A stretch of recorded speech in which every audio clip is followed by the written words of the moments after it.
Hello friends, welcome to S M study point. Friends, আজকে S M study পয়েন্টের mock টেস্টে নেওয়া হচ্ছে একদম ওএমআর শিটের মধ্যে টিআরবিটির মতো করে। দেখো কিভাবে নেওয়া হচ্ছে ওএমআর শিটের মধ্যে, এবং কোশ্চেন দেওয়া হয়েছে 100 মার্কসের পরীক্ষা। প্রত্যেকেই মনোযোগ সহকারে দিচ্ছে। তো আজকে প্রচণ্ড রৌদ্র দিয়েছে, যার জন্য কয়েকজন আসেনি। তো যারা যারা আসছে তারা মক টেস্টটা দিচ্ছে। দেখো একদম টিআরবিটির মতো করে।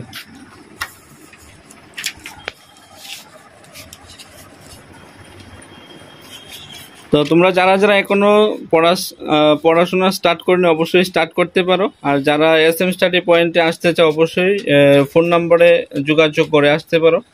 প্রত্যেক মান্থে একটা মক টেস্ট হয় ওমার শিটের মধ্যে, আর মোবাইলের মাধ্যমে টপিক অনুসারে প্রত্যেক দিনই মক টেস্টে নেওয়া হয়। তো এটাই বলাই, তোমরা সবাই ভালো থাকবা, সুস্থ থাকবো।